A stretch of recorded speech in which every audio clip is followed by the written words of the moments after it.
Welcome to the Welcome Wagon, the drinks podcast that starts with a single word. I'm Joe Fattorini, my co-host, Maya Samuelsson. and this week, we're going to start off this episode with the word pink. And we're going to discover the meanings and the stories and the somewhat unexpected connections of the word pink with drinks. Yes. And we've dressed in pink, haven't we? We have. So pink is more than just a drinks colour. It is a mood, and it's a bit of a marketing tool, I think. And what else is it? It's a flavour cue. I think sometimes you taste of all the wines, I think you taste a pink wine before you actually taste it. Is that fair? Yeah. You sort of think, this is going to be pink. Yeah, sometimes. As always, we are being brought to you by Riedel, the glassware manufacturer, the glassware producer, brand, atelier. We got 2 or 3 really interesting glasses this time. Riedel has a glass for every different colour, because if you're not drinking rosé out of the right glass, it's just a waste. It's a waste. It's just a waste. It's just a plastic cup. We want to go and have a proper glass, don't we? What have you got today? You've got all sorts of bits. Now, you've not just come... I mean, I've come along with a couple of bottles of gin, because that's me. But you've got ice cubes, the biggest ice cubes I think I've ever seen. You've got some grapefruit and grapes and a pile of sand.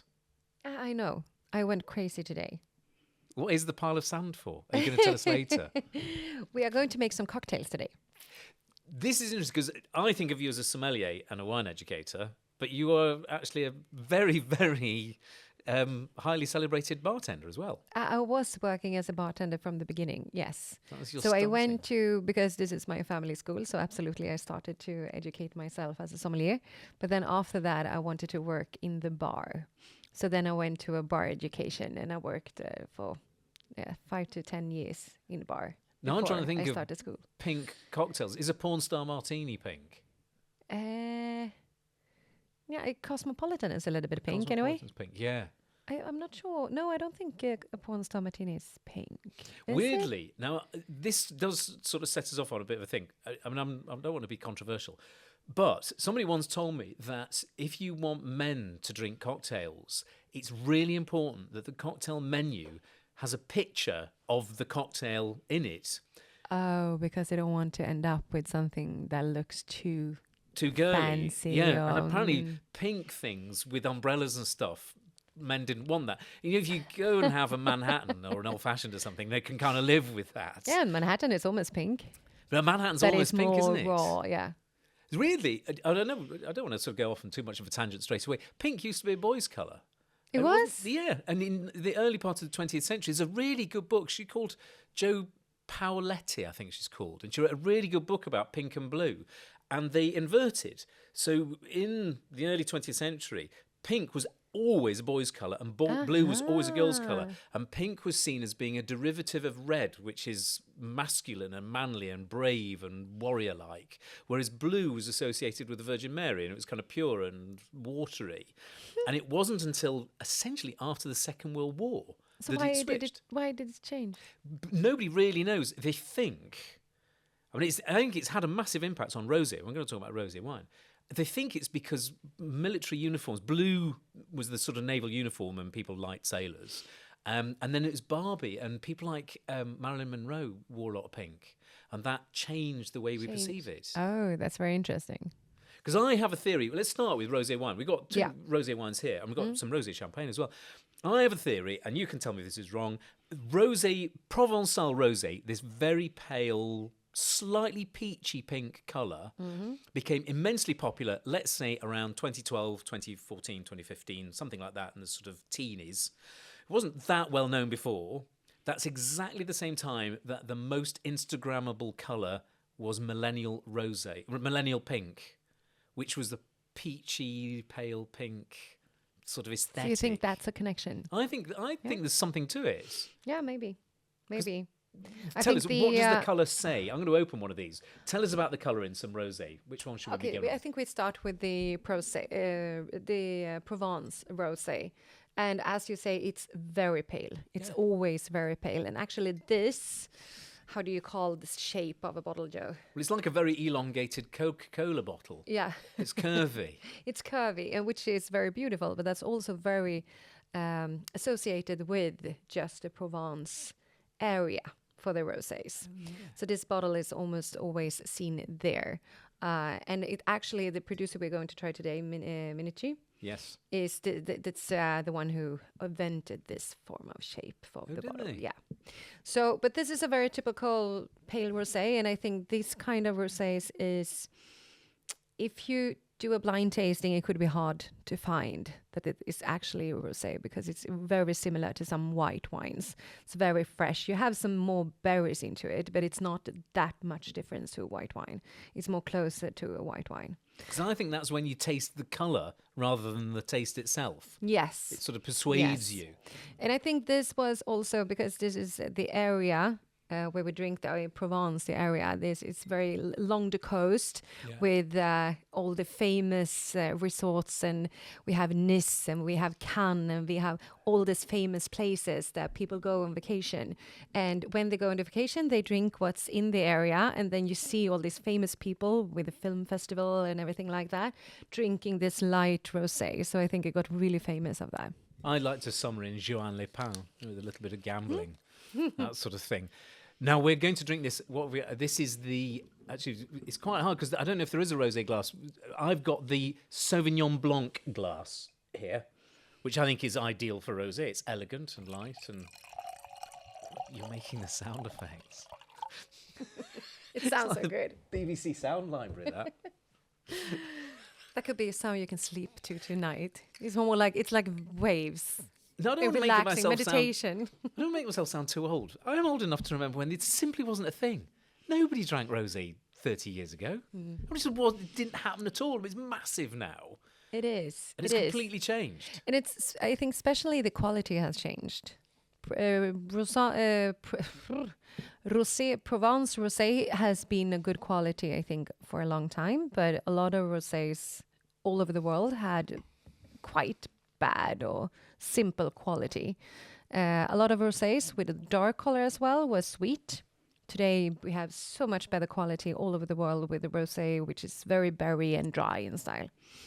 Do you know there is there's a sort of behavioural heuristic, like a rule, and I think it's known as something like the rosé at sunset effect, and it is that when people go and enjoy an experience in a particularly beautiful place, they're often persuaded to go and buy the thing, and it's massively disappointing when they go home. And it comes from, historically, people going and finding Provençal rosé and drinking it as the sun sets in Provence, and they go, oh my goodness, this is the greatest wine I've ever had in my life. Yeah. And then they take it home, and it doesn't taste the same in February in northern Sweden or Dewsbury or something together like that. with some easy food in Sweden, if you compare to the fresh fish in the area in Provence. No, so I think that's one of the most common thing, and I think a lot of people that listen to the podcast will recognize themselves that the best wine they ever had was not when they were home in the sofa in Sweden. The most was when they are on vacation somewhere. Both, I mean, the wine tastes normally really good when you are in the same area because you get food that is combined, that works with it. But also when you are relaxed, when you are on holiday, when you're not stressed, when you are with someone you like, that actually makes things taste better. And I think they've done a lot of studies on this, and this is actually true. It tastes better when we are happy. Go and, if anybody wants to look up in this, there's a guy called Professor Charles Spence at Oxford University. He does really interesting research on how, I think the technical term, I shouldn't have technical terms, is that taste is multimodal. Multimodal. So that was a new word for me. Just what's happening in your nose and your palate, that it's the environment you're in and how you feel about things and the music that you're listening to and all sorts of curious bits. And he's done some quite interesting experiments where he plays different tunes at people. We should explore this later on. Yeah. And people give different tasting notes depending on the frequency of sound that's amazing. that they're listening to. That's amazing. So, I mean, if you're having a fantastic holiday and it's been really lovely and you've eaten crudités with very glamorous people at Club 5 or something, and then obviously you'll feel glorious. This is totally true. I once interviewed a rosé producer. It's the man who makes Whispering Angel. And I interviewed him at, I think it was Club some terribly swanky club, and he arrived in a helicopter. He was so smart, and he had a cool box of his own wine because he didn't like to buy it unless he'd like to bring his own. And I said to him how amazingly glamorous it was to come in a helicopter, and he said, "I told your people." He said, "It's not my helicopter." He said, "I borrowed a friend's." As though they suddenly made him, terribly relatable. It's not my helicopter. I just borrowed somebody else's to come and visit you. It's just a bit more convenient, really, than coming in the car. It's so impossibly glamorous. I have a friend, if you're listening, Gabriel Lindsay. Gabriel Lindsay is in London. He's a very, very good judge of social trends. Now, I don't know if this is unkind. He calls this boat rosé because you drink it on a boat. Yeah. I think that's kind of true. It's much better than I want to have a campaign to get rid of the word brosé. Brosé? You ever heard of brosé? No. What does it mean? I think it's a vague attempt to make rosé fashionable for men. Oh. So bros who drink rosé, they drink brosé. You're like, I can't believe Joe's gone down this, haven't you? Okay, did it work? No. Well, I mean, lots of men do drink rosé. It's like a quiche. Real men eat quiche and drink rosé. Oh no. Oh well. Should we open the other bottle of the rosé? Because we've got another one here. Now the first glass of wine, that is very, very pale. It's slightly peachy coloured. Mm-hmm. I think that's probably fair to say, a bit of grapefruit and so on. But then we've got this. So those who are watching, you can see this is Tavel Rosé. And interestingly, you can see it's got a little glass seal on the shoulder of the bottle. Technically, that is called a pront. And when we are making rosé, if we go into the production method, we are using the skins of the grapes. So which I actually have with me here, some black grapes.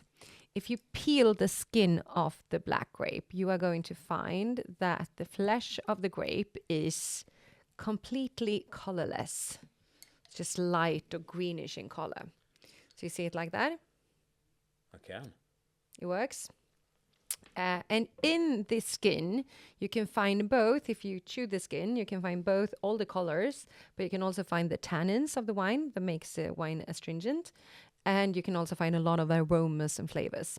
So we can make wine in two different ways. We can make it together with the skin, or we can make it without the skin. So if we make it together with the skin, we can make a red wine because that's where we get the color from the wine. But we also get the then tannins. We will get a lot of aromas, a lot of taste, flavors. But if we do it without the skin, then we're making a white wine. And normally we can have green grapes, but you can actually use black grapes for white wine as well, as long as you take away all the skin. So white wines are normally smoother, and no, you don't find any tannins, and normally you don't find as much aromas in white wine as in red wine. So rosé is something in between, and as you can figure out that the light Provence rosé, we just use the skins just very, very quickly. Normally it's enough just pressing the grapes, you get this kind of color. So you will not have any tannins normally. Maybe you have a little bit of a grape touch in the taste sometimes, and you have the aromas is more likely to white wine, even if it's a little bit more berry. But if you have a darker wine, which is the second one we're going to try, like a dark, very deep colored rosé, you have the skin in the process a little bit longer, and you will have more taste and flavors and a little bit of tannins, a grip, you normally call it in wine, and much more flavors, which is a lot of fun. And here we actually are, the first wine, the Provence wine, we actually are in France, in the south of France, and we are using normally a grape called Grenache. We have some other grape varieties there as well. But now we go up a little bit it's not in the middle of France, but a little bit more up in France. And we go to the Rhone Valley, and we found an appellation called Tavel. So we're still quite close to the Provence area. And we use the same grape variety, which is Grenache. But now the wine is totally different, both in taste, both in aromas, both in colors. And it's mostly just about the production method.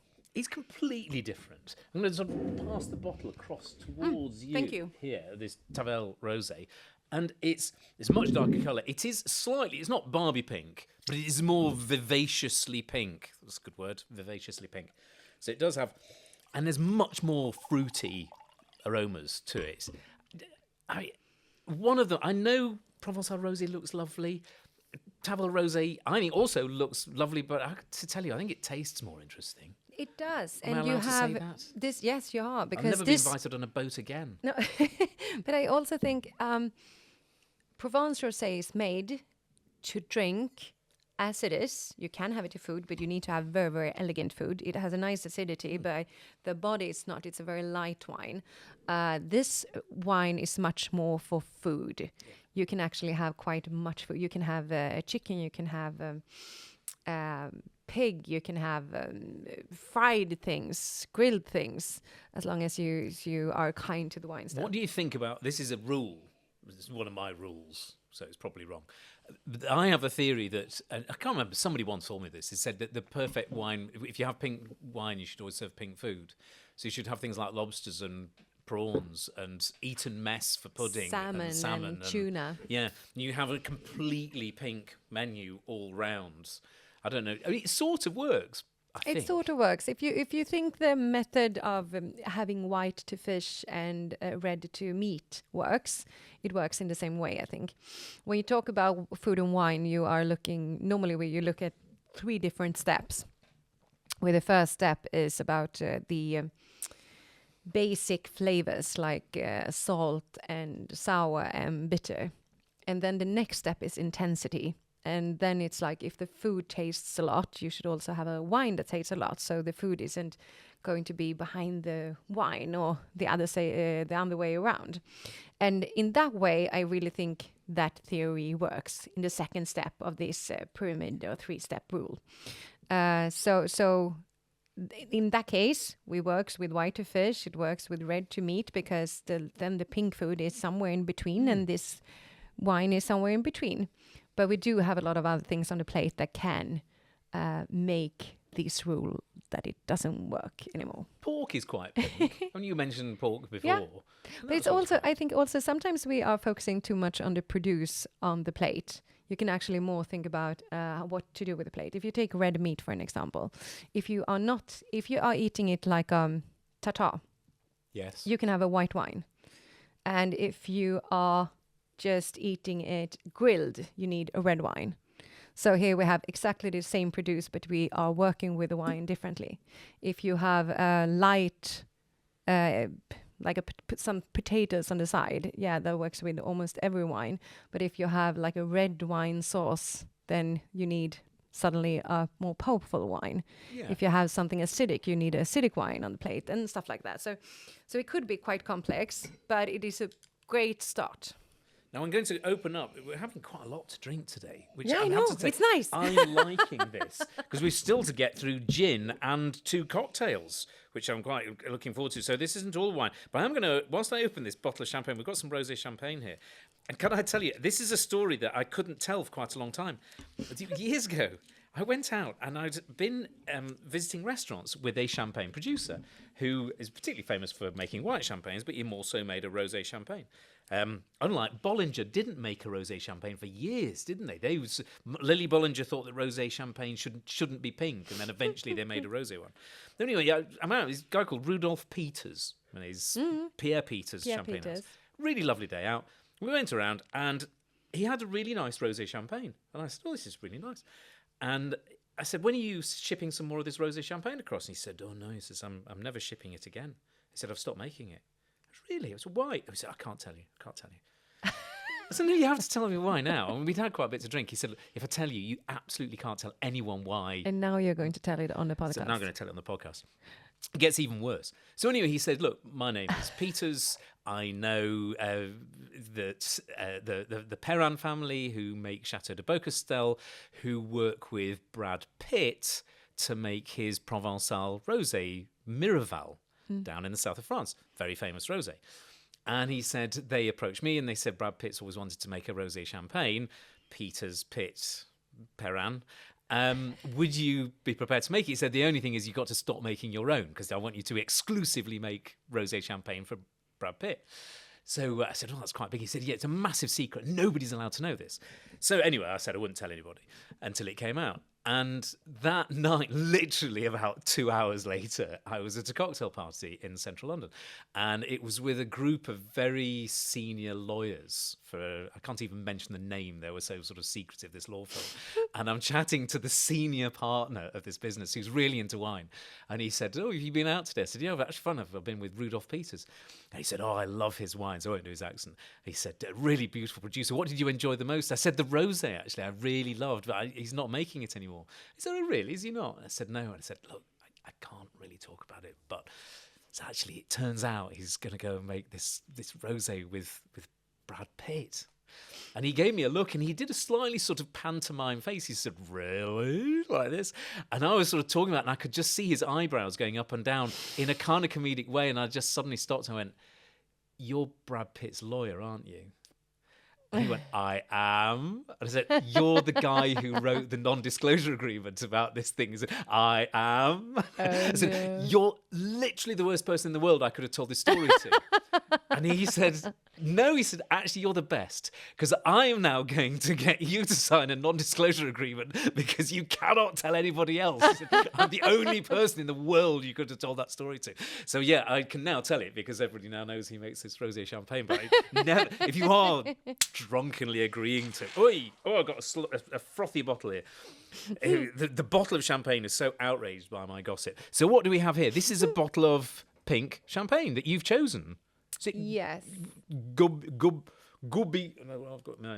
Gobia et Fils. Cuvée Prestige. I picked it because it was one of the oldest I could get in a 2019. short time. So it's not that old.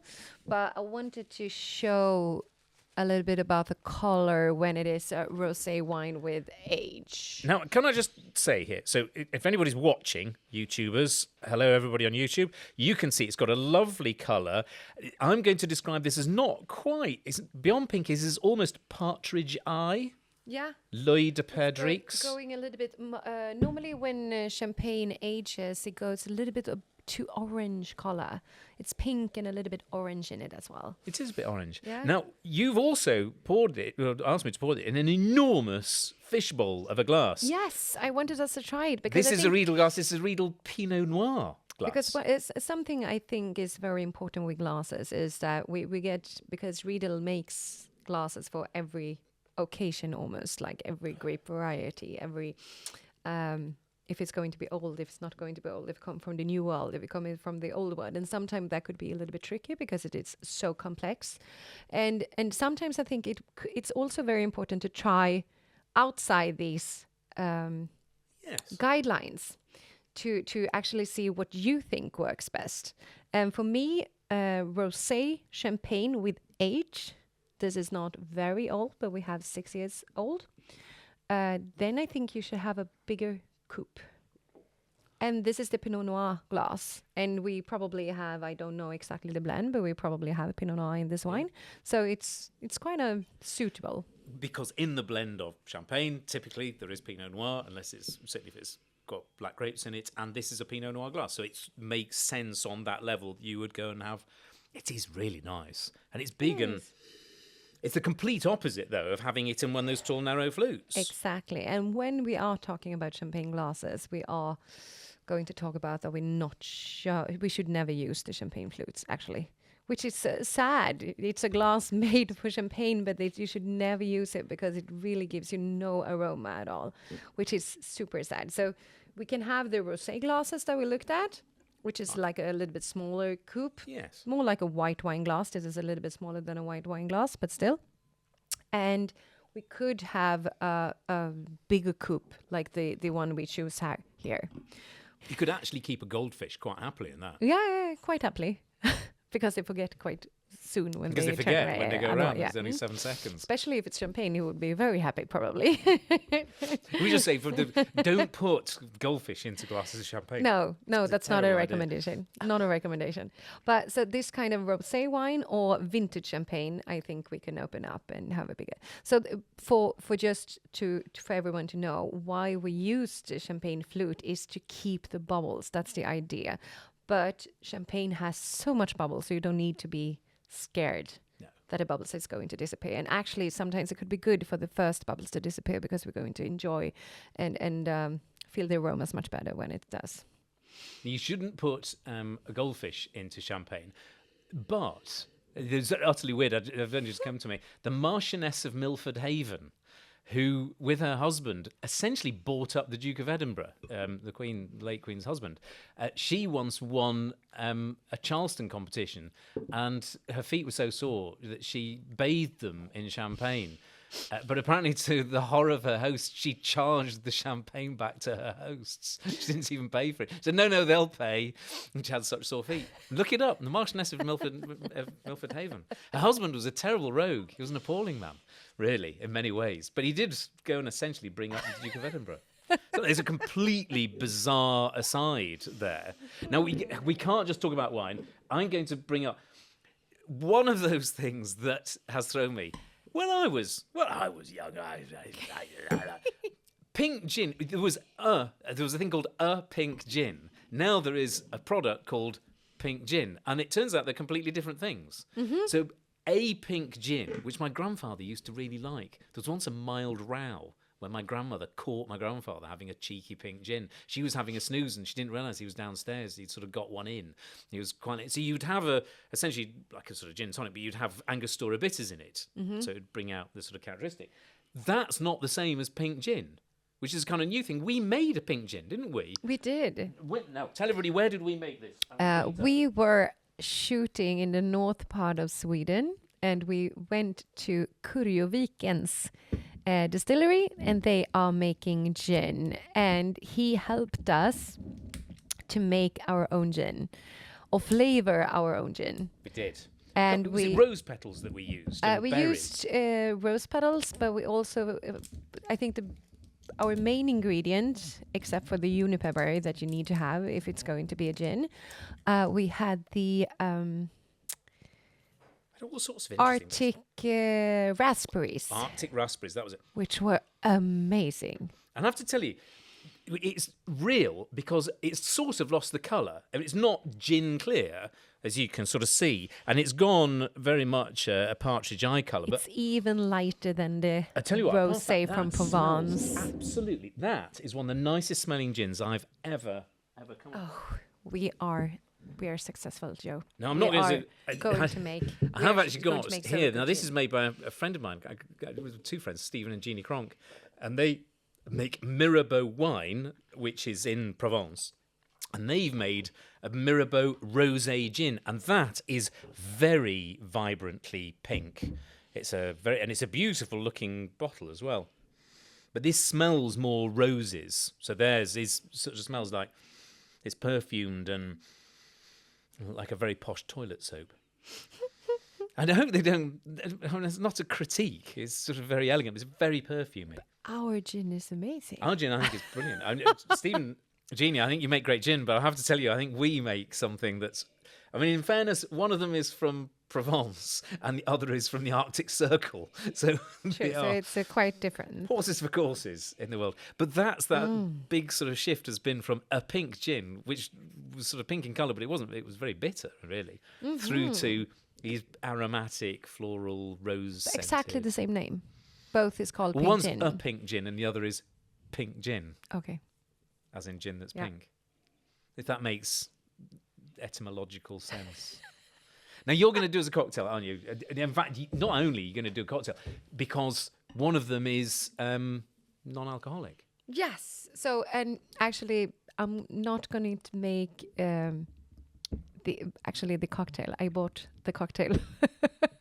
So we like efficiency on the podcast. It's on a can. It's a cocktail on a can.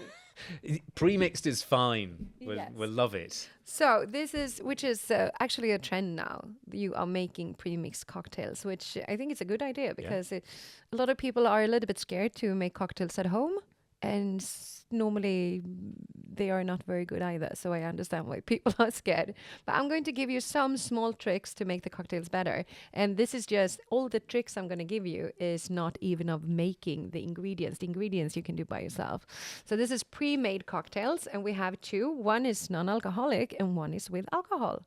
I don't want to make it sound like any other podcast, but you're going to elevate the ordinary here. Huh? It's elevating the ordinary, like Megan Sussex. She elevates the ordinary. So you're going to take It's like a food show. Oh, is that? It is, yeah. So you got. But everything is pre-made. So it's called the cocktail that you've got is called a pink Paloma. Pink Paloma, and it's made from a distillery in Stockholm, actually in Sweden. It's called Stockholms Bränneri. I like it because I walk past Stockholm's Bränneri every day. That's next door to my office. We actually visit them also in our show, and it was an amazing visit. They are really good. Utterly lovely people. So I'm just going to give you some small tricks if you want a cocktail at home. So first, you need to pick the glassware, Joe. What have we here? So what we've got, this is a Riedel Rocks glass for cocktails on the rocks. And it's lovely. It's very squared off, and it's just got those sort of cleaved lines down it. But here, it's absolutely straight up and down. There's no bowl or anything because it's just a good glass for spirit cocktails on the rocks. And a lot of like whiskeys normally be served on a rocks glass. So it's a short glass, always a rocks glass. And now we're just going to make the cocktail a little bit more beautiful and give an extra dimension to the cocktail. So we have a lemon, a veg of lemon, and I just do a small cut in it. And then we will have it on the rim. So we take it on the rim of the glass all the way around. So it's get wet just on the rim like that. So we will get the first taste we're going to have is a little bit more acidity to it. And then we take this pile of sand, as you said. That we actually got this from the distillery as well, because they use it for their cocktails. So this is nothing that we made up. And this is salt and sumac. Ground sumac, isn't it? Sumac berries. Yes, and sumac is maybe not very easy to find, but you can find it as a dried powder on special stores, especially if it's more like Asian stores. Yeah. I use sumac a bit in cookery. Yeah. And it also give you an acidic taste, which is beautiful. And then you just dip and take the glass around like this. You're going to have this beautiful rim, which you do all margaritas as well with salt rim. Like a margarita, but more interesting. So, but this is the important part. A lot of people, also bartenders, forget that you don't want the salt to be in the cocktail. You want the salt to be on the rim. So it's going to give you the first contrast, but you don't want to drink like salt water. So the most important thing is now to take away everything on the inside of the glass. So you just take a paper towel, and then you just take away the inside. You just want it on the outside. Otherwise, this is going to be inside the cocktail when you put ice in. That is a top tip. And that would have never occurred to me in a million years. No, you normally forget it, but it's very easy, but it makes the cocktail better. Then the next thing it's important when you're home is the ice. Always pick big or ice cubes that are not the smallest one. You can buy it, you can do it at home, but as big, the more ice you have in the glass, the less watery the cocktail is going to be. And this is also a big confusion because people think if I have less ice, it's going to be less watery. But the ice is going to melt much faster, so the cocktail is going to be much more ice. So big ice. That's it. And now we're just going to pour. I'm going to pour yours, which is with... Yeah, this is one. Is this the one for me? Yeah, so the cocktail's already done. Now you can pick your ingredients. Pick the can. And so this has got...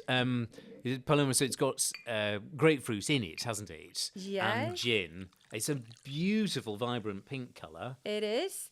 And then the garnish is just grapefruit. And here as well, my bartender teacher, when I went to school, he was really important with this. When you do the garnish, the veggies of either lime or lemon or grapefruit, it needs to be thick. Because that looks expensive. This looks beautiful. This one... It's weedy. It's like wobbling, and this doesn't look good. It should always be like this. And now you have this beautiful cocktail at home that you can give to guests or your podcast partner. Or your podcast partner.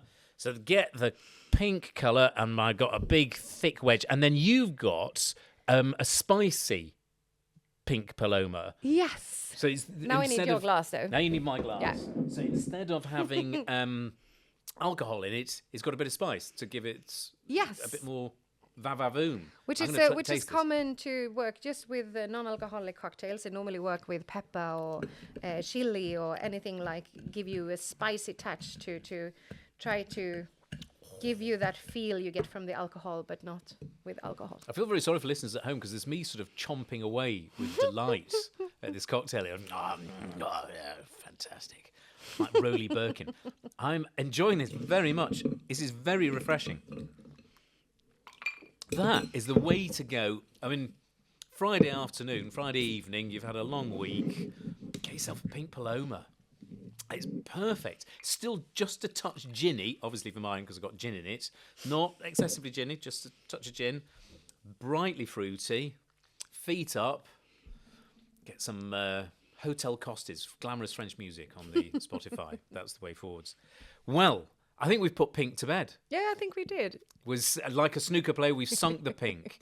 Okay, that so is brilliant. We'll see in next episode how many drinks we will have. This time was a handful. 1, 2, 3, 4, 5, 6.